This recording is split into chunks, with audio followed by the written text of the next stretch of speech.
Hello दोस्तों। तो चलिए देखते हैं आज हमारी यह वॉइस का, जैसे कि हम जानते हैं कि इंग्लिश स्पेशल बैच में बेसिक टू एडवांस में वॉइस का यह क्लास नंबर 1 हो चुकी है और क्लास नंबर 2 होने वाली है। ठीक है ना। तो देखते हैं वॉइस की अगली क्लास हम इसके बारे में।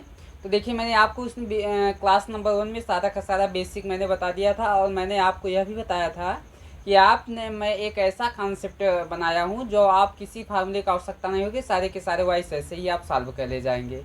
तो चलिए देखते हैं हम अपनी अगली क्लास के बारे में। क्लास नंबर 2 है आपकी है। इसमें वॉइस का हम आधे से ज़्यादा जो कॉन्सेप्ट इसका होगा उसको ख़त्म कर देंगे। तो चलिए देखते हैं यहाँ पे सबसे पहले हम। तो यहाँ पे मैं आपको बताना चाहूँगा कि दोस्तों, आपको यह बता दूँ कि सब्जेक्टिव केस और ऑब्जेक्टिव केस क्या होता है, इसको मैं आपको बता देता हूँ।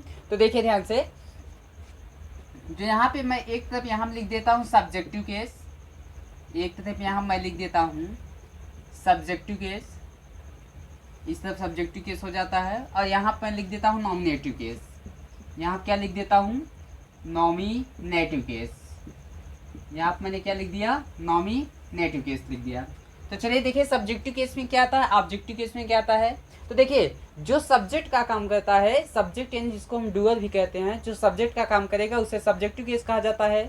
और जो ऑब्जेक्ट का काम करता है बच्चों, उसे हम क्या कहते हैं, ऑब्जेक्टिव केस कहते हैं। तो सब्जेक्टिव केस हमारा क्या होता है, जैसे यहाँ पे मैं बात कर दूं, आई वी यू दे, आई हो गया, वी हो गया, यू हो गया, दे, ही, सी, उसके बाद क्या हो जाता है, इट, यहाँ नीचे आ रहा है, यहाँ क्या हो जाएगा, नेम हो जाएगा। यहाँ क्या हो जाता है, नेम हो जाता है। देखिए आई का यहाँ जो मतलब है बच्चों, देखिए आई सब इतने जो इस तरफ लिखे गए हैं सब सब्जेक्टिव केस है, और यहाँ मैं आपको नॉमिनेटिव केस बताने वाला हूँ। तो देखिए सब्जेक्टिव केस जैसे आई है जो सब्जेक्ट का काम करता है, आई का जो ऑब्जेक्टिव केस होता है वह क्या हो जाता है, मी हो जाता है। आई का ऑब्जेक्टिव केस क्या होगा, मी हो जाएगा।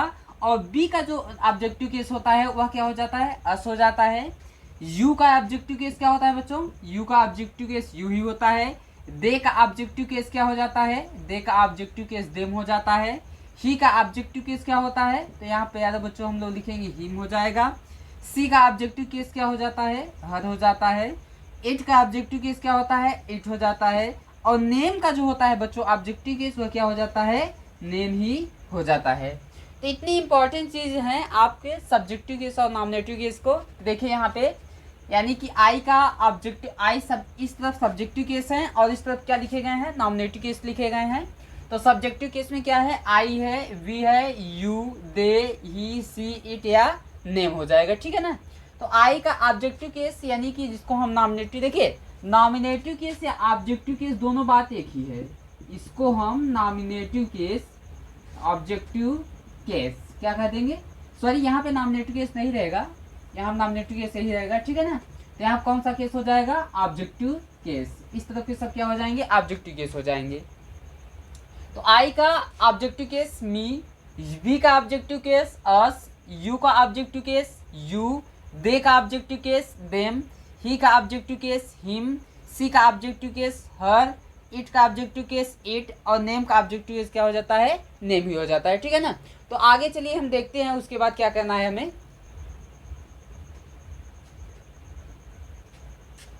तो देखते हैं यहाँ पे हम लोग आगे, यहाँ पे लिखा गया है प्यारो बच्चों ए बी। ए बी का ए से मतलब होता है एक्टिव, बी से मतलब होता है वॉइस, यानी कि एक्टिव वॉइस पी बी, यानी कि पी से पैसिव, बी से क्या हो जाएगा voice, passive voice. Active voice, passive voice. अब यहाँ पे हम कुछ एग्जाम्पल्स लेंगे, उदाहरण लेंगे, और उसको आपके माध्यम उसको माध्यम से आपको समझाया जाएगा। तो देखिए एक एग्जाम्पल हम यहाँ पे लेते हैं। जैसे मैं एग्जाम्पल की यहाँ पे बात कर देता हूँ, ही गिव्स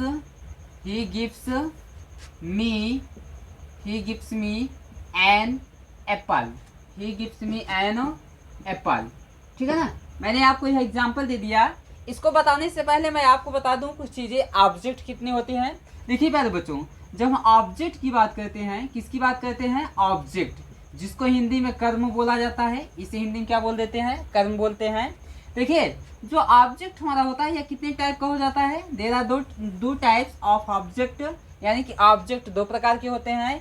एक हमारा क्या हो जाता है, डायरेक्ट ऑब्जेक्ट, एक क्या हो जाता है, डायरेक्ट ऑब्जेक्ट हो जाता है, जिसको हिंदी में कहा जाता है निर्जीव कर्म, इसको हिंदी में क्या बोलते हैं? निर्जीव कर्म। इसे हिंदी में बोल देंगे हम लोग निर्जीव कर्म बोल देंगे। और यहाँ पे आपको इनडायरेक्ट ऑब्जेक्ट एक हमारा क्या हो जाता है? इनडायरेक्ट ऑब्जेक्ट हो जाता है, ठीक है ना, जिसको हिंदी में बोला जाता है प्यारे बच्चों सजीव कर्म। इसे हिंदी में क्या बोल देते हैं? सजीव कर्म। हिंदी में हम लोग इसे क्या बोलेंगे? सजीव कर्म बोलेंगे। तो मैंने आपको बताया कि ऑब्जेक्ट जो होता है यानी जिसे हिंदी में क्या बोलेंगे हम लोग? कर्म बोलते हैं। क्या बोलते हैं? कर्म बोलते हैं। तो यानी कि ऑब्जेक्ट हिंदी में कर्म, यह दो प्रकार का हो जाता है। एक डायरेक्ट ऑब्जेक्ट, हिंदी में निर्जीव कर्म कहते हैं। एक इनडायरेक्ट ऑब्जेक्ट और हिंदी में से क्या कहेंगे? सजीव कर्म बोल देंगे। जैसे अगर हम बात करते हैं यहाँ पे, तो देखिए जो निर्जीव चीज़ होंगी जिसको इंग्लिश में नॉन लिविंग बोला जाता है, निर्जीव जितनी भी चीज़ें होंगी वह किस में आएंगी? डायरेक्ट ऑब्जेक्ट में आएंगी। और जितनी भी जीवित चीज़ें होंगी सजीव, वह किस में आ जाएंगी? इनडायरेक्ट ऑब्जेक्ट में। जैसे मैं आपसे यहाँ पे कह दूँ चेयर, मैं आपसे यहाँ पे क्या कह देता हूँ? चेयर। चेयर मीन्स क्या होता है? सभी लोग जानते हैं कि कुर्सी होता है। तो आपको मैं पूछ लूँ चेयर डायरेक्ट ऑब्जेक्ट है कि इनडायरेक्ट ऑब्जेक्ट है, तो आपका सीधे आंसर होना चाहिए चेयर एक कुर्सी है, नॉन लिविंग है, जीवित नहीं है, तो वह किसके अंतर्गत आएगा? डायरेक्ट ऑब्जेक्ट के अंतर्गत आएगा। जैसे मैं यहाँ पे आप लोगों से कह दूँ, यहाँ पे मैं अगर आप लोगों से कहता हूँ, आप लोग बताइए मैन, MAN, मैन। अगर मैं मैन कह देता हूँ तो आप लोगों से मैं पूछूँ यह डायरेक्ट ऑब्जेक्ट है कि इनडायरेक्ट ऑब्जेक्ट है, तो आप लोग सीधे बताओगे कि सर जी मैं यहाँ पे जो मैन है वह सजीव है, तो इसीलिए क्या हो जाएगा? इनडायरेक्ट ऑब्जेक्ट हो जाएगा। जैसे यहाँ पे मैं मी कह देता हूँ, ME, मी। अगर मैं मी यहाँ पे कह देता हूँ बच्चों, तो यह कौन सा डायरेक्ट ऑब्जेक्ट होगा कि इनडायरेक्ट ऑब्जेक्ट होगा? तो मी मीन्स क्या होता है? मुझे। तो मुझे होता है तो यहाँ कौन सा ऑब्जेक्ट हो जाएगा? यानी कि इनडायरेक्ट ऑब्जेक्ट, यानी सजीव है। तो देखते हैं यहाँ पे हम जैसे एग्जाम्पल यहाँ पे लिखे हुए हैं। एग्जाम्पल हमारा क्या है? देखिएगा ध्यान से। एग्जाम्पल हमारा एक्टिव वॉइस में यहाँ दिया गया है, ही गिव्स, यहाँ पे यस लगा लीजिएगा, he gives me an apple, ठीक है ना। आपको हिंदी से कुछ नहीं तात्पर्य है, हिंदी से आपको कोई मतलब नहीं है, आप सीधे जो अब देखिए जो मैं आपको कॉन्सेप्ट बताने वाला हूँ इसको ध्यान से देना। देखिए जो मेरा मेन कॉन्सेप्ट है वॉइस का, जो आप मैं रामबाण पैनासिया मैं आपको बता दूं क्या है इसका। देखिए ध्यान से, अगर हम वॉइस की बात करते हैं तो वॉइस जब हम बनाते हैं कि जो सेंटेंस होगा, जैसे मैं बात करता हूं अगर प्रेजेंट इंडेफिनिट टेंस है, अगर मेरा प्रेजेंट इंडेफिनिट टेंस है तो ध्यान से देखिएगा, यहाँ पर अगर मैं कह दूं he gives me an apple, he gives me an apple, तो यहाँ पर अगर मैं बात करता हूँ तो यहाँ पे हमारे दो ऑब्जेक्ट हैं। यहाँ पर हमारे कितने ऑब्जेक्ट हैं? दो ऑब्जेक्ट हैं। जो लास्ट में आपको सब्जेक्ट की तरह दिखाई देगा वही आपका ऑब्जेक्ट हो जाता है। तो यहाँ पे सब्जेक्ट की तरह क्या दिखाई दे रहा है? An apple. और क्या दिखाई दे रहा है? मी दिखाई दे रहा है। तो दोनों से हम इसका वॉइस बना सकते हैं। एक बार देखिएगा इसका ध्यान से। तो सबसे पहले जो मेरा कॉन्सेप्ट है, आप सबसे पहले जो लास्ट में सब्जेक्ट क्या दिखाई देगा, यानी जिसको हम क्या बोलते हैं? ऑब्जेक्ट बोलते हैं, उसी को आपको उठाना है। तो देखिए सबसे पहले इसमें यहाँ पे हम बात करते हैं एन एप्पल से बनाएंगे वॉइस। किससे बनाएंगे? एन एप्पल से बनाएंगे। तो सबसे पहले उसको आप उठा लीजिए यहाँ पे। तो यहाँ क्या लिख देंगे? An apple. तो यहाँ क्या लिख देंगे? एन एप्पल लिख देंगे, ठीक है ना। कौन सा टेंस है? यस लगा हुआ है, यहाँ पे देखेंगे तो यस लगा हुआ है, तो प्रेजेंट इंडेफिनिट टेंस है। तो देखिए जब हम वॉइस बनाते हैं तो जो टेंस दिया रहेगा उसके नीचे जो टेंस होगा उसी की हेल्पिंग वर्ब को हम लोग उठा लेंगे। यह सबसे इम्पॉर्टेंट वॉइस का रामबाण है। सबसे इम्पॉर्टेंट अगर मैं बात करता हूँ कॉन्सेप्ट मेथड की, तो वॉइस का सबसे इम्पॉर्टेंट है। तो देखिएगा यहाँ पे यस लगा हुआ है, यानी कि प्रेजेंट इंडेफिनिट टेंस है। अगर मैं अभी मैंने बोला कि जो टेंस दिया रहेगा उसके नीचे जो टेंस होगा उसकी हेल्पिंग वर्ब को हम लोग क्या करेंगे? उठा लेंगे। तो यहाँ पे प्रेजेंट इंडेफिनिट टेंस है, तो इसके नीचे कौन सा टेंस होता है? Present continuous tense. और प्रेजेंट कंटीन्यूअस टेंस में कौन सी हेल्पिंग वर्ब लगती है? इज एम आर, यानी कि इज एम आर को हम लोग उठा लेंगे। तो आ गया मेरे पास इज एम आर। तो एन एप्पल यानी कि एक सेब है, तो यहाँ पर हम लोग क्या लगाएंगे? इज लगा देंगे। क्या लगा देंगे? इज लगा देंगे। अब इसके बाद क्या लिखा जाता है? वर्ब की थर्ड फॉर्म। वर्ब की कौन सी फॉर्म लिखी जाएगी? थर्ड फॉर्म लिखी जाएगी। तो यहाँ पे जो गिव है, तो गिव वर्ब है हमारी, तो गिव का थर्ड फॉर्म क्या होता है? गिवन। तो यहाँ पर हम लोग क्या लिखेंगे? Given, GIVEN, given. अब देखिएगा ध्यान से, इसके बाद में इतना लिखने के बाद में जो एक्स्ट्रा चीज बचता है, यानी जिसको हम एडिशनल इंफॉर्मेशन कहते हैं, उसको वर्ब के बाद में लिखते हैं या तो सबसे लास्ट में लिख देते हैं। तो चलिए वर्ब के बाद में हम लिखते हैं, तो यहाँ पे गिवन के बाद एक्स्ट्रा चीज हमारा क्या बचा है, मी, तो इसको वर्ब के बाद में हम लोग लिख देंगे। अब उसके बाद हमारा क्या हो गया, इसको भी हम लोग लिख चुके हैं, इसको भी हम लोग लिख चुके हैं, इसको भी हम लोग लिख चुके हैं। बचा क्या है मेरा, सब्जेक्ट। क्या बचा हुआ है, सब्जेक्ट बचा हुआ है। तो जब इधर देखिए अभी मैंने आपको लिखाया था सब्जेक्टिव केस, उसके बाद ऑब्जेक्टिव केस। जब आप इस तरफ से ही को ले जाएंगे, उस तरफ ले जाएंगे, तो ही का क्या हो जाता है, हिम हो जाता है। लेकिन यहाँ पे सब्जेक्ट को लिखने से पहले हम लोग लगाते हैं बाई। क्या लगाएंगे, बाई। तो यहाँ पे हम लोग लगा देंगे बाई। उसके बाद ही का जब इस तरफ से उस तरफ ले जाया जाता है, तो यहाँ क्या हो जाता है, हिम। क्या हो जाएगा, हिम हो जाएगा। और आपका यहाँ क्या बन जाता है, वॉइस बन जाता है। तो अभी मैंने आपको बताया जो सबसे बड़ा रामबाण है वॉइस बनाने का, यही रामबाण है कि आपको जो टेंस दिया जाएगा उसके नीचे जो टेंस होगा उसी की हेल्पिंग वर्ब को हम लोग क्या कर लेते हैं, उठा लेते हैं। जैसे let's discuss about the tenses for voice. जैसे हम अगर बात करते हैं तो प्रेजेंट इंडेफिनिट टेंस है। कौन सा टेंस है, प्रेजेंट इंडेफिनिट टेंस है। तो अगर इसका दिया रहेगा तो इसके नीचे कौन सा टेंस है, कंटिन्यूअस, यानी प्रेजेंट कंटिन्यूअस। और उसमें क्या क्या हेल्पिंग वर्ब लगती है, इज एम आर, तो इज एम आर को उठा लेंगे हम, तो प्रेजेंट इंडेफिनिट टेंस का वॉइस बन गया। अब उसके नीचे आता है continuous tense, present continuous tense आ जाता है। तो प्रेजेंट अगर देखिए बच्चों, अगर कोई भी कंटिन्यूअस टेंस होगा तो उसमें क्या कहते हैं हम लोग, बीइंग लगा देंगे। क्या लगाते हैं, वॉइस बनाते समय अगर कंटिन्यूअस टेंस होगा तो उसमें हम लोग क्या लगाते हैं, BEING, यानी कि बीइंग लगा देते हैं। ठीक है ना। अब उसके बाद तो प्रेजेंट कंटिन्यूअस का जब हम लोग वॉइस बनाएंगे तो उसमें is am are helping verb लगता है, तो इज बीइंग हो जाए। मैंने बोला अगर कंटिन्यूअस टेंस होगा तो उसमें बीइंग लगा देते हैं, तो इज बीइंग हो जाएगा, एम बीइंग हो जाएगा, उसके बाद क्या हो जाएगा, आर बीइंग हो जाएगा। तो प्रेजेंट इंडेफिनिट का भी वॉइस बन गया, प्रेजेंट कंटिन्यूअस टेंस का भी वॉइस बन गया। तो इसके नीचे जब आते हैं तो प्रेजेंट परफेक्ट टेंस है। तो प्रेजेंट परफेक्ट टेंस में उसमें हेल्पिंग वर्ब क्या लगता है, हैज और हैव लगता है। तो मैंने बोला कि कंटिन्यूअस को छोड़ करके जितने टेंस बचेंगे अगर उसका हम वॉइस बनाएंगे तो उसके नीचे जो हेल्पिंग वर्ब होगी टेंस की, उसको हम क्या कर लेते हैं, उठा लेते हैं। तो प्रेजेंट परफेक्ट टेंस है तो इसके नीचे कौन सा टेंस है, प्रेजेंट परफेक्ट कंटिन्यूअस टेंस है। और प्रेजेंट परफेक्ट कंटिन्यूअस टेंस में हेल्पिंग वर्ब क्या लगती है, हैज बीन, हैव बीन, तो उसकी हेल्पिंग वर्ब को हम लोग उठा लेंगे। तो प्रेजेंट परफेक्ट टेंस का भी वॉइस बन गया। अब देखिए ध्यान से, इसके नीचे हम आते हैं तो प्रेजेंट परफेक्ट कंटिन्यूअस टेंस है, और प्रेजेंट परफेक्ट कंटिन्यूअस टेंस में इसके नीचे क्या कोई टेंस है, इसके नीचे कोई टेंस नहीं है। अगर इसके नीचे कोई टेंस है ही नहीं तो इसका वॉइस क्या हम उठा पाएंगे, तो इसका कोई भी हेल्पिंग वर्ब नीचे से नहीं उठ पाएगी। इसीलिए प्रेजेंट परफेक्ट कंटिन्यूअस टेंस का वॉइस नहीं बन पाता है। यही मेन इसका रीजन है। हम लोग पढ़ते हैं कि 8 का बनता है, 4 का नहीं बनता है, लेकिन यह नहीं जानने का प्रयास करते हैं क्यों बनता है, क्यों नहीं बनता है। क्योंकि जो हमारी हेल्पिंग वर्ब होती हैं, सहायक क्रियाएं, अगर मैं हेल्पिंग वर्ब की बात करता हूँ जिसे इसका फुल नेम हेल्पिंग वर्ब, सहायक क्रिया कहते हैं, तो सहायक क्रियाएं जो हैं बच्चों यह अनलिमिटेड है। लिमिटेड मतलब यहाँ पर अगर मैं बात करूँ तो सीमित है, मतलब इनफाइनाइट सहायक क्रिया नहीं है। आपको मैं बात करूँ तो सहायक क्रियाएं सीमित है, लिमिटेड है, जितनी बनी है उतनी ही सहायक क्रिया है, अलग से नहीं है। समझ आया ना। तो यहाँ पे प्रेजेंट इंडेफिनिट टेंस का वॉइस बन गया, प्रेजेंट कंटिन्यूअस टेंस का वॉइस बन गया, प्रेजेंट परफेक्ट टेंस का वॉइस बन गया, और नीचे जो है प्रेजेंट परफेक्ट कंटिन्यूअस टेंस उसका वॉइस नहीं बना है। इसलिए नहीं बना है क्योंकि उसके नीचे कोई टेंस नहीं, उसकी हेल्पिंग को हम नहीं उठा सकते हैं। तो एक टेंस हमारा ऐसा हुआ जिसका वॉइस नहीं बना है, वह प्रेजेंट परफेक्ट कंटिन्यूअस टेंस है। अब आगे जब हम जंप कहते हैं पास्ट पे, किस टेंस पे, पास्ट इंडेफिनिट टेंस पे आगे हम जंप करते हैं। तो जब हम लोग पास्ट पे जंप करते हैं तो ऊपर अगर देखेंगे तो पास्ट इंडेफिनिट टेंस होगा। कौन सा टेंस होगा, पास्ट इंडेफिनिट टेंस होगा। तो मैंने बोला अगर किसी भी जो टेंस दिया रहता है उसके नीचे जो टेंस है उसकी हेल्पिंग को उठा ले जाएंगे।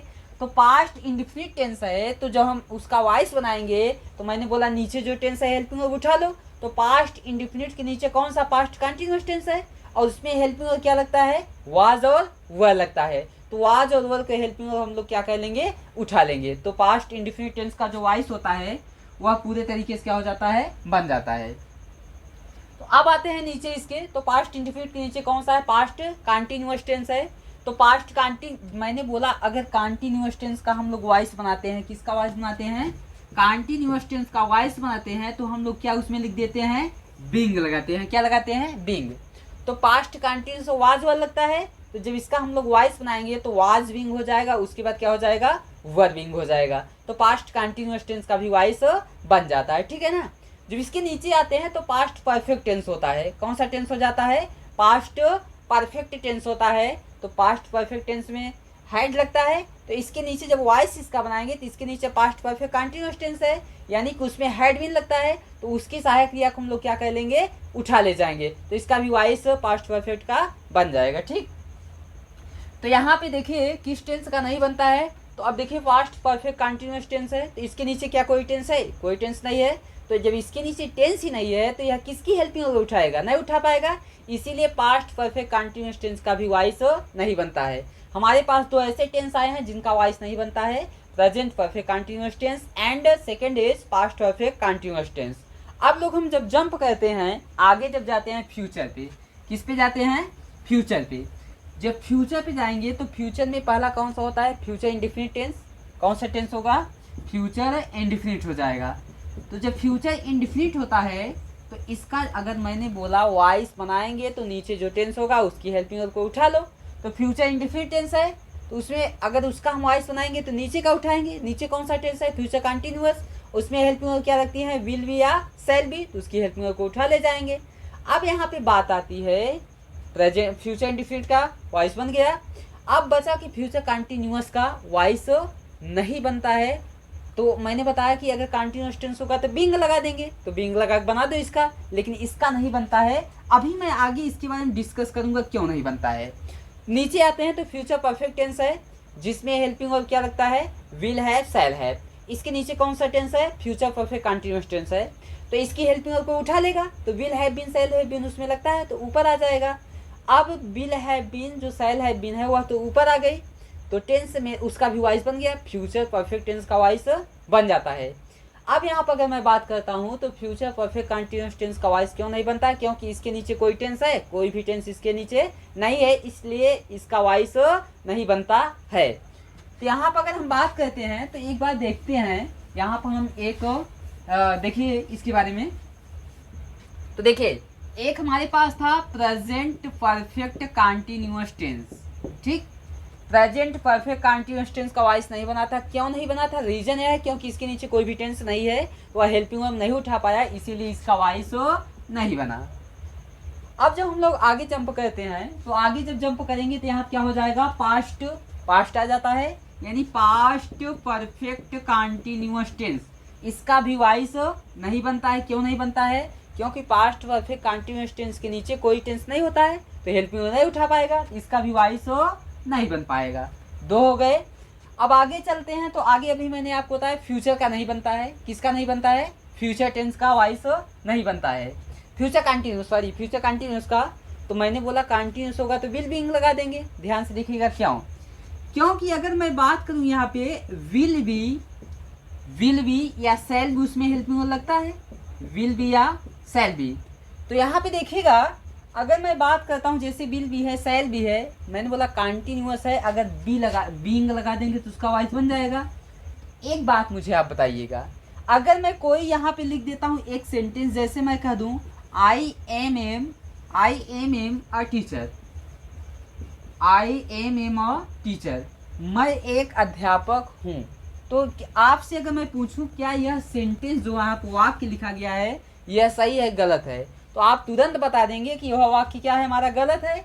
गलत क्यों है, गलत इसलिए है क्योंकि एम तो कितनी बार आया है, 2 बार आ गया है एम, तो सीधे यह सेंटेंस हमारा कैसा होगा, गलत होगा। तो मैं आपसे पूछूंगा सही कैसे होगा, तो आप कहेंगे कि यहाँ पे जो दिया गया है जो डबल एम है, एक एम को आप क्या कर दीजिए, रिमूव कर दीजिए, हटा दीजिए, तो यह क्या हो जाएगा सेंटेंस हमारा, यानी कि यहाँ जो सेंटेंस होगा वह करेक्ट हो जाएगा, ठीक। तो देखते हैं वैसे ही सेम। तो अगर मैं यहाँ पे बात करता हूँ बच्चों, तो देखिए ध्यान से इसको समझिएगा, यहाँ पर अगर मैं बात करता हूँ तो जो बी होता है वी, बी एक वर्ब होती है, क्या होती है, वर्ब होती है, और इसका हिंदी मतलब होता है होना, इसका हिंदी मतलब क्या हो जाता है, होना बी का। तो देखिए वी की ही जो फॉर्म होती है बच्चों वह क्या हो जाती है, बीइंग हो जाती है, क्या हो जाती है, वी की जो फॉर्म होती है मैं आपको कुल बता दूं, इज होता है, एम होता है, आर होता है, वाज होता है, उसके बाद वर हो जाता है, उसके बाद क्या हो जाता है, बीइंग हो जाता है। ठीक है ना, इतनी जो फॉर्म है यह किसकी फॉर्म है, वी की फॉर्म है। बी के अंदर यह सब छिपे हुए होते हैं। तो यहाँ पर अगर मैं बात करूँ, अगर बच्चों आप ध्यान से देखेंगे तो बी की ही तो ये फॉर्म है, मतलब बी की ही तो ये फॉर्म है ना, is am are was were और बीइंग। तो अगर बी की ही ये फॉर्म है तो इसको बीइंग क्यों लिखा गया, यानी जब बी की ही ये फॉर्म है तो इसको बीइंग एक बार फिर लिखा गया। जैसे मैंने आपको अभी बताया आई एम यू टीचर, 2 बार एम नहीं लिखना चाहिए। तो यहाँ पे बी की ही तो फॉर्म है, यानी 2 बार ये लिखा जा रहा है ना, यानी कि यहाँ पे बीइंग नहीं लगना चाहिए, इसीलिए बच्चों यहाँ पे बीइंग नहीं लगता है। और फ्यूचर कंटीन्यूअस टेंस का, किस टेंस का, फ्यूचर कंटीन्यूअस टेंस का वॉइस नहीं बनता है। तो यहाँ पे हमें मिल गया FCT, यानी फ्यूचर कंटीन्यूअस टेंस का वॉइस नहीं बनेगा। अब इसके नीचे आते हैं तो हमें एक टेंस मिलता है फ्यूचर परफेक्ट कंटीन्यूअस टेंस, और फ्यूचर परफेक्ट कंटीन्यूअस टेंस का भी वॉइस नहीं बनता क्योंकि इसके नीचे कोई भी टेंस नहीं है।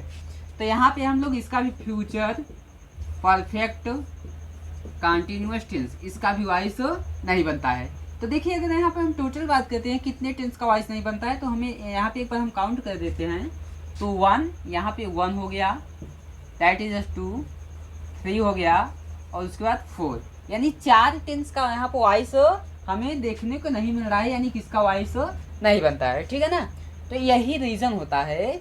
आपसे अगर कोई पूछेगा कि 8 टेंस का वॉइस क्यों बनता है, 4 टेंस का क्यों नहीं बनता है, तो आप आंसर क्या होगा आपका कि देखिए जो टेंस होता है, अगर जो टेंस होता है उसके नीचे हेल्पिंग वर्ब को क्या कर लेता है, उठा लेता है, उस टेंस की वॉइस बन जाता है। लेकिन जो टेंस नहीं उठा पाता है उसका वॉइस नहीं बनता है। तो यही इसका मेन क्या होगा, रीजन होता है। तो यहाँ पर आगे हम देखते हैं, अगर मैं बच्चों यहाँ पे आपको आगे बात करता हूँ तो ध्यान से देखिएगा। जैसे मैं आपसे यहाँ पे एग्जाम्पल और एग्जाम्पल की बात करता हूँ, तो देखिए एग्जाम्पल क्या है हमारे। जैसे आप मैं कह देता हूँ I am cutting the would, I am cutting the would, यहाँ पे मैंने इतना लिख दिया। तो देखिए यहाँ पे सबसे पहले लिखा है हमारा एक्टिव वॉइस है, इसको चेंज करना पड़ेगा पैसिव वॉइस में। तो सबसे पहले मैंने आपको बताया क्या, हम लोग क्या लिखते हैं, ऑब्जेक्ट, यानी कि जो लास्ट में सब्जेक्ट की तरह दिखाई देता है वही मेरा क्या होता है, ऑब्जेक्ट हो जाता है। तो देखिए यहाँ पे जो ऑब्जेक्ट है मेरा हुआ क्या है, द वुड। आप यहाँ पे सोच रहे होंगे कि ऑब्जेक्ट तो है मेरा है, अगर मैं आपसे पूछ लूँ डायरेक्ट ऑब्जेक्ट है कि इनडायरेक्ट ऑब्जेक्ट है, तो आप बताएंगे कि सर जी है हमारा कौन सा इनडायरेक्ट ऑब्जेक्ट है। क्योंकि मैंने आपको बताया ऑब्जेक्ट कितने प्रकार के होते हैं, 2 प्रकार के हो जाते हैं। तो इसको आप सबसे पहले उठा लीजिए। तो यहाँ पे कॉन्सेप्ट आपका है, सबसे पहले ऑब्जेक्ट उठाएंगे जो सब्जेक्ट की तरह दिखाई देगा। ऑब्जेक्ट मैंने द वुड यहाँ पे लिखा, उठा लिया। अब देखिए यह कौन सा टेंस है, इज एम आर लगा है, और यह कंटिन्यूअस टेंस में लगता है और किसी भी टेंस में नहीं लगता है। आज तक दुनिया में कोई टेंस नहीं बना है जो कि कंटिन्यूअस को छोड़ के किसी दूसरे टेंस में लगे। ठीक है ना, तो यहाँ पे सबसे पहले मैंने ऑब्जेक्ट लिख दिया द वुड, इसके बाद हेल्पिंग वर्ब लिखी जाए, सब्जेक्ट है तो उसके बाद हेल्पिंग वर्ब भी लिखेंगे हम लोग। तो यहाँ पर अगर हम बात करते हैं एम की, किसकी बात करते हैं, एम कंटिन्यूअस टेंस है। तो मैंने बताया जब उसका वॉइस बनाएंगे तो कंटिन्यूअस बीइंग लगा देते हैं, BEING। तो यहाँ पे इज बीइंग, उसमें इज एम आर लगता है तो इज बीइंग हो जाएगा, एम बीइंग हो जाएगा, उसके बाद आर बीइंग हो जाता है। तो यहाँ पे द वुड यानी लकड़ी सिंगुलर नंबर है, तो इसके साथ में क्या लगेगा, इज बीइंग, इसके साथ में क्या लगेगा, इज बीइंग। अब इसके हेल्पिंग सब्जेक्ट हो गया, हेल्पिंग वर्ब हो गई, इसके बाद वर्ब की थर्ड फॉर्म आएगी। वॉइस में हमेशा वर्ब की कौन सी फॉर्म लिखी जाती है, थर्ड फॉर्म लिखी जाती है। तो यहाँ पे देखिए यहाँ पे लिखा है कटिंग, कटिंग ये कट मीन्स होता है काटना, इसकी जो थर्ड फॉर्म होती है कट ही होती है। ठीक है ना, यहाँ पे हम लोग क्या लिख देंगे, कट लिख देंगे। ए भी हमारा हो गया और यह भी हमारा हो गया, और इसको तो हम छोड़ ही देंगे, बचा हमारा सब्जेक्ट आई। और सब्जेक्ट को लिखने से इस तरफ जब आई को हम, अभी मैंने आपको सब्जेक्टिव केस या ऑब्जेक्टिव केस दिखाया है, जब इस तरफ से आई को उस तरफ ले जाएंगे तो हमारा किस में हो जाता है, मी में। लेकिन इसको लिखने से पहले हम लोग लगाते हैं बाई, और बाई लगा देंगे तो इसके बाद हम लोग क्या लिख देंगे, यहाँ पे मी हो जाएगा, और यह है आपका क्या हो जाएगा, करेक्ट वॉइस हो जाएगा। कॉन्सेप्ट यही है मेन आपका, इसको ध्यान से कॉन्सेप्ट तरीके समझिएगा। सेम सबसे पहले सब्जेक्ट लिखेंगे, हेल्पिंग वर्ब, उसके बाद वर्ब थर्ड फॉर्म, उसके बाद बाई लगा के उसके बाद क्या लिख देंगे, यहाँ पे जो होगा उस तरफ जो जाएगा। जैसे मैं यहाँ पे कह देता हूँ आप लोगों को, जैसे यहाँ पे मैं आपको नाम लेता हूँ साहिल, साहिल, साहिल प्लक्स द फ्लावर्स। चलिए इसका मैं अगर पैसिव वॉइस, यह आपका एक्टिव वॉइस है ए बी, इसका मैं कह दूं आप लोग लिखिए पैसिव वॉइस। तो क्या करेंगे, सबसे पहले मैंने आपको कॉन्सेप्ट बताया, हम लोग क्या उठाते हैं, ऑब्जेक्ट, यानी जो सब्जेक्ट की तरह दिखाई दे लास्ट में। तो क्या है मेरा, फ्लावर्स है, तो यहाँ आप लिखेंगे सबसे पहले द फ्लावर्स। क्या लिख लेंगे, द फ्लावर्स। यस यस लगा है, प्रेजेंट इंडेफिनिट टेंस, मैंने बोला नीचे का उठा लो, इसके नीचे कंटिन्यूअस टेंस है और उसमें हेल्पिंग वर्ब क्या लगता है, इजेमा, तो इजेमा को उठा लेंगे। तो यह फ्लावर्स एक से अधिक फूल है यानी बहुवचन है, तो इसमें हम लोग क्या लगाएंगे, आर लगा देंगे। क्या लगा देंगे, आर यहाँ पर लग जाएगा। उसके बाद में क्या होगा, इसके बाद में वर्ब की थर्ड फॉर्म लिखी जाती है, तो प्लग का जो थर्ड फॉर्म होता है वह क्या हो जाता है, प्लग्ड हो जाएगा। क्या हो जाएगा, प्लग्ड। यह भी हमारा हो गया, यह भी हमारा हो गया। अब देखिए जो नेम का होता है, नाम जो होता है, इसको उस तरफ ले जाएंगे या इस तरफ ले जाएंगे, सेम वही रहता है।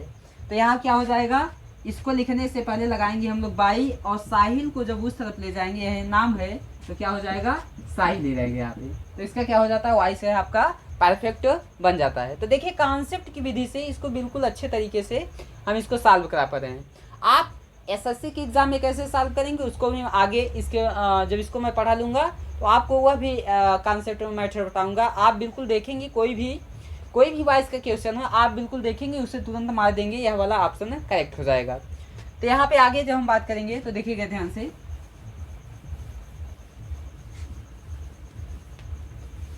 देखिए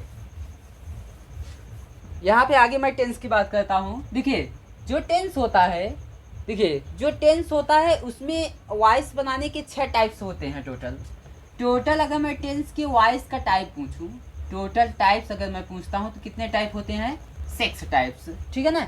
इन जो 6 टाइप मैं बताने वाला हूं, इसके कॉन्सेप्ट को अगर आप पकड़ लेंगे तो 8 के 8 जिनका वॉइस बनता है टेंस का, आप सभी को आसानी से कवर कर ले जाएंगे। तो देखिए 8 को हम आसानी से देखते चलेंगे। यहाँ पे देखिएगा ध्यान से, सबसे पहले मैं आपको यहाँ पे लिखता हूँ पहला टाइप। जैसे मैं किसी एक टेंस का उठा लेता हूँ, ठीक है ना। जैसे मैं कह दूँ दे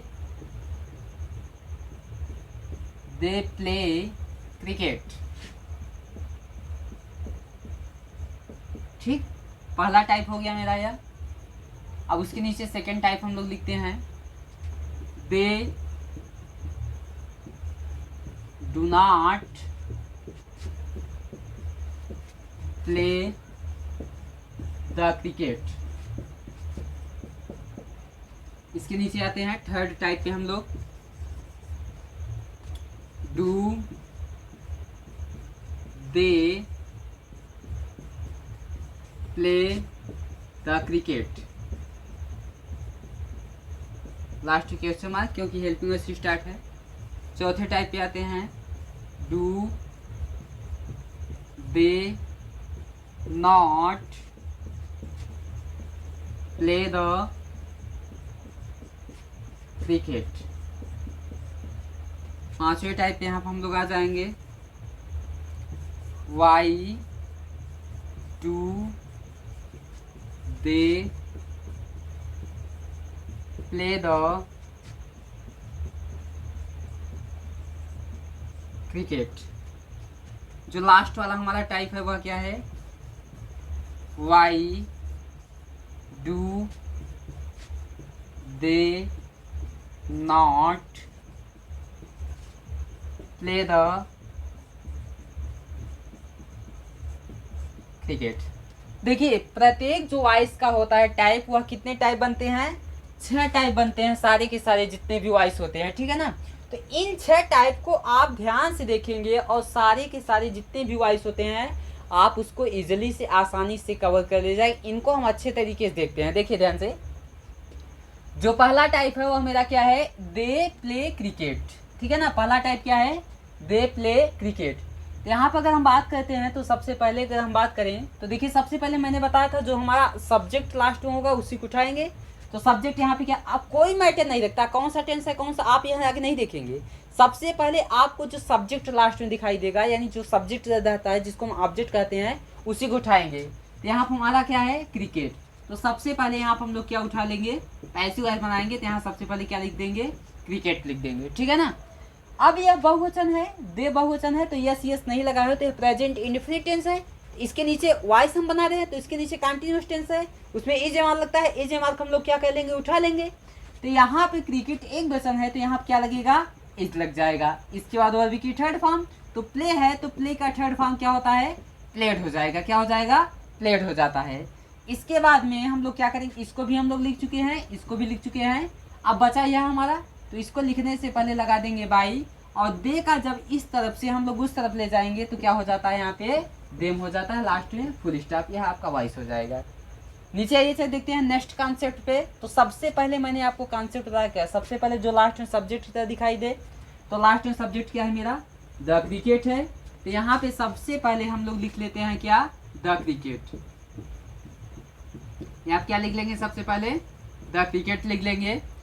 डू या डज लगा है तो यह प्रेजेंट इंडेफिनिट लगता है, इसके नीचे कंटिन्यूअस टेंस है, उसमें इज एमाल लगता है, उसकी हेल्पिंग को उठा लो तो इज एमाल उठाएगा। तो यानी क्रिकेट एक वचन है तो यहाँ पे इज लगा देंगे। अब भैया तुम नाट लगाए तो क्या हम कम है क्या, हम भी नाट लगाएंगे, क्यों।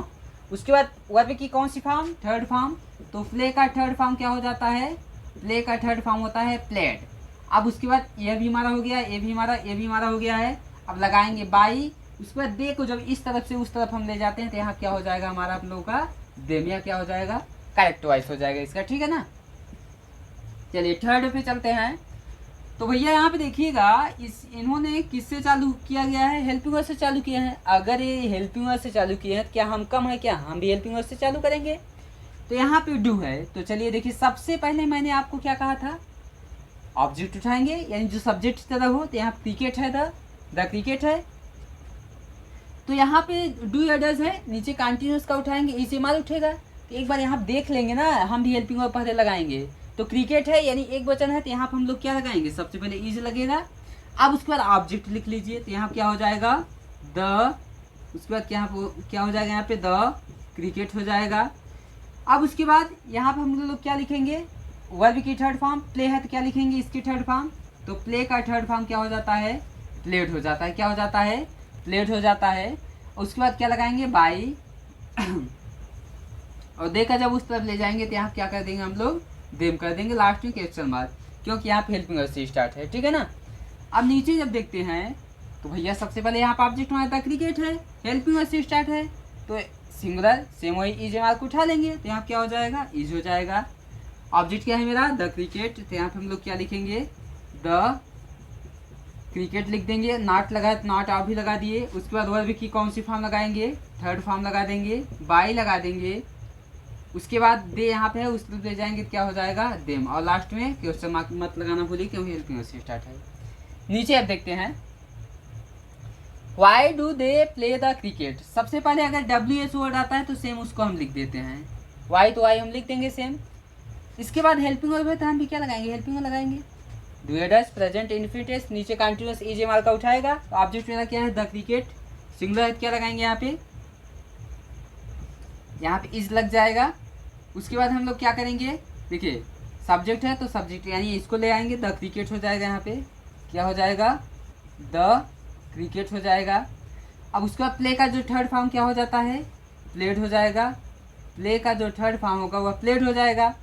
अब उसके बाद लगा देंगे बाई, और दे को जब उस तरफ ले जाएंगे तो क्या हो जाएगा, देम हो जाएगा, लास्ट में क्वेश्चन मार्क। सेम ऐसे ही इसको कीजिए, WH वर्ड लगा है, अगर WH वर्ड आएगा सेम उसको ऐसे, चाहे हाउ आ, चाहे व्हेन आ जाए, चाहे वाट आ जाए, सेम वैसे लिख देंगे। द क्रिकेट है, डू या डज प्रेजेंट इंडेफिनिट, नीचे कंटिन्यूअस का उठाएगा तो यहाँ पे इज हो जाएगा। उसके बाद क्या करेंगे, यहाँ पे द क्रिकेट। उसके बाद क्या करेंगे, नॉट लगा तो आप भी नॉट लगा दीजिए। वर्ब की कौन सी फॉर्म, थर्ड फॉर्म, तो यहाँ प्लेड हो जाएगा। बाई लगाइए, दे का उस तरफ ले जाएंगे क्या हो जाएगा, देम हो जाएगा, लास्ट में क्वेश्चन मार्क। तो यहाँ आप देखते हैं यह 6 टाइप्स बनते हैं वॉइस के। कितने टाइप बनेंगे, वॉइस के टोटल 6 टाइप्स यही बनते हैं, इससे ज़्यादा टाइप्स वॉइस में नहीं बनता है। और यही अगर आप समझ गए हैं तो आप मान लीजिए कि हम जो 8 टेंस होते हैं उसके सारे के सारे एग्जाम्पल सॉल्व कर सकते हैं। अब देखिए कुछ ऐसे होते हैं, ऐसे यहाँ पे एग्जाम्पल्स होते हैं, जैसे मैं आपको यहाँ पे एक एग्जाम्पल के तौर पे समझाना चाहूँगा। जैसे देखते हैं, अगर मैं बात करूँ यहाँ पे, जैसे कुछ ऐसे सेंटेंस दिए होते हैं जिसमें 2 ऑब्जेक्ट दिया होता है। कितने ऑब्जेक्ट दिया होता है, 2 ऑब्जेक्ट दिया होता है, तो उसको हम वॉइस कैसे बनाते हैं, तो देखिए ध्यान से। जैसे मैं यहाँ पर कह दूँ Sita gives me a toy, इसका वॉइस बनाएंगे। तो देखिए इसमें दो ऑब्जेक्ट दिया गया है, एक मी हमारा ऑब्जेक्ट है, ठीक, एक हमारा क्या है, अ टॉय हमारा ऑब्जेक्ट है। मी में उसको यह इनडायरेक्ट ऑब्जेक्ट है सजीव, और यह क्या है, अ टॉय, यानी कि यहाँ पर अगर मैं बात कर देता हूँ, अ टॉय यानी कि डायरेक्ट ऑब्जेक्ट है, निर्जीव कर्म है। तो देखिए इसका वॉइस कैसे बनेगा, दो टाइप से इसका वॉइस हम बनाएंगे, ध्यान से देखिएगा। सबसे पहले आप जिसका मन उससे बना दीजिए, आपका सही होगा, करेक्ट होगा। तो मी से चलिए सबसे पहले हम बनाते हैं। तो मी है तो इस तरफ लाएंगे तो क्या हो जाएगा, आई हो जाएगा। यस यस लगा है, प्रेजेंट इंडिफिनिट, नीचे कंटिन्यूअस है, उसकी हेल्पिंग को उठा लेंगे तो यहाँ पर हमारा क्या हो जाएगा, आई इज एम आर, तो आई के साथ एम लगता है। वर्ब की उसके बाद क्या करेंगे, थर्ड फॉर्म, तो गिव का थर्ड फॉर्म क्या हो जाता है, गिवन हो जाता है। एक्स्ट्रा चीज हमारा क्या बचा, अटवाई, क्योंकि इसको तो मैंने लिख दिया है, तो एक्स्ट्रा चीज वर्ब के बाद लिखा जाता है या बिल्कुल लास्ट में लिखा जाता है, यहाँ पर मैंने लिख दिया। अब उसके बाद लगाएंगे बाई, और यहाँ पे सीता नेम का नेम ही रहता है, तो बाई उसका क्या हो जाएगा, सीता हो जाएगा। पहला टाइप तो मैंने मी से बनाया, अब मैं अटवाइस बनाऊंगा। तो सबसे पहले मैं क्या लूंगा, अटवाई यहाँ पे हो जाएगा, सेम वही हेल्पिंग और इज एम आर उठेंगी, तो अटवाई एक खिलौना है तो इज लगाएंगे। वर्ब की थर्ड फॉर्म क्या हो जाएगी, गिवन हो जाएगी। एक्स्ट्रा चीज अब क्या बचा, मी, क्योंकि अब तो मैं अटवाइस बना रहा हूँ, तो यहाँ क्या हो जाएगा, मी। उसके बाद बाई लगा देंगे, और सीता का जब उस तरफ ले जाएंगे तो क्या हो जाएगा, यहाँ पे सीता। यह दोनों टाइप्स आपकी वॉइस की क्या होंगे, बिल्कुल करेक्ट हो जाएंगे। तो सेम सब ऐसे ही सारे के सारे ऐसे ही टाइप बनेंगे वॉइस इसके। अगर किसी में डबल हेल्पिंग वर्ब आ जाए तब उसका वॉइस हम कैसे बनाते हैं, ध्यान से देखिएगा। उसका वॉइस बनाते समय आप क्या करेंगे, देखिए जैसे मैं यहाँ पे कह देता हूँ I am cutting the tree, तो सबसे पहले ऑब्जेक्ट जो मैंने कॉन्सेप्ट था, तो द ट्री है, तो यहाँ क्या लिखेंगे, द ट्री लिख लेंगे। इज एम आर को उठाए, देखिए कंटिन्यूअस टेंस है, इज एम आर लगता है तो कंटिन्यूअस बिंग जोड़ देते हैं, is being and being are being हो जाएगा। तो ट्री यानी कि पेड़, तो यहाँ क्या हो जाएगा, इज बिंग, क्या लगा देंगे, इज बिंग लगा देंगे। वर्ब की थर्ड फॉर्म, तो कट का थर्ड फॉर्म कट ही होता है। उसके बाद क्या लगाएंगे, बाई लगा देंगे। आई को जब हम उस तरफ ले जाएंगे तो क्या हो जाता है, यहाँ पे मी, तो यह क्या हो जाएगा, करेक्ट हो जाएगा। अगर मैं यहाँ पे देखिएगा ध्यान से, इसकी मैं नेक्स्ट टाइप की बात करता हूँ, तो am I cutting the wood, last question mark. तो देखिए हेल्पिंग से स्टार्ट किया है, तो मैंने बताया अभी पीछे कि हम भी हेल्पिंग से स्टार्ट करेंगे। तो is being am being are being लगता है, तो द वुड ऑब्जेक्ट के हिसाब से लगेगा, यानी कि तो यहाँ पे द वुड क्या, जंगल, लकड़ी, सॉरी यहाँ पे लकड़ी हो जाएगा द वुड का मतलब, तो लकड़ी एक वचन है तो यहाँ क्या लगेगा, इज लगेगा। इज बिंग एम बिंग लगता तो है, लेकिन आगे एक लिखेंगे, जब डबल हेल्पिंग आती है तो आगे एक लिखेंगे, उसके बाद कुछ दूसरा लिखेंगे, तब वो हेल्पिंग दूसरी लिखी जाती है। यहाँ पे इज लिख दिया, ऑब्जेक्ट हमारा क्या है, द वुड, तो यहाँ पे हम लोग क्या लिखेंगे, द वुड लिख देंगे। अब इसके बाद अब हम लोग क्या लगाएंगे, बींग। अब यहाँ पे हम लोग बींग लगाएंगे। देखिए इज बींग यहीं पे नहीं लिखते हैं, इज लिखने के बाद मैंने ऑब्जेक्ट लिखा तब बींग लिखा ना। जब डबल हेल्पिंग वर्ब आती है तो एक हेल्पिंग वर्ब लिखते हैं, उसके बाद कुछ लिखने के बाद तब दूसरी हेल्पिंग वर्ब लिखा जाएगा। अब उसके बाद क्या करेंगे, वर्ब की थर्ड फॉर्म क्या होता है, कट का थर्ड फॉर्म कट ही होगा। बाई लगाएंगे और यहाँ पे आई को जब उस तक ले जाएंगे तो क्या हो जाएगा, मी हो जाएगा, और लास्ट में क्या कर देंगे हम लोग, क्वेश्चन मार्क, और यह इसका क्या हो जाएगा, वॉइस। सारे के सारे ऐसे ही वॉइस बनेंगे, जितने भी हैं हमारे सेम ऐसे ही आपके वॉइस बनाए जाएंगे, और आपका इसी से जो होता है वह कक्षाएं क्या हो जाती हैं, खत्म हो जाए। तो चलिए देखते हैं यहाँ पे। तो देखिए बच्चों, आज की जो आपकी क्लास है यह इतना ही, बस इसी पे हम सीमित करते हैं, क्योंकि कुछ प्रॉब्लम्स की वजह से आपकी क्लास ज़्यादा नहीं हो पाएगी। तो यहाँ पर हम लोग क्या करते हैं, आज की क्लास को आप इतना ही पढ़ाते हैं, क्लास नंबर 2 वॉइस की है। अब कल हम लोग क्या करेंगे कि इसकी नेक्स्ट क्लास जो वॉइस की थर्ड क्लास होगी वह आपको यहाँ दिखाए, और मेरा जो English basic to advance level batch है उसको पढ़ते रहिएगा आप लोग, और उसका शुरू से मैंने कहा बेसिक से एडवांस तक पढ़ाएंगे, और आप इसको ध्यान से मेरी कक्षाएं जो हैं, क्लासेस जो हैं, आप रेगुलर के रेगुलर डेली देखते रहें। अगर आपको मेरी ये वीडियो पसंद आती है तो आप इसको लाइक, सब्सक्राइब और शेयर ज़रूर कीजिएगा। तो चलिए मिलते हैं नेक्स्ट वीडियो में। Thanks for watching. जय हिंद।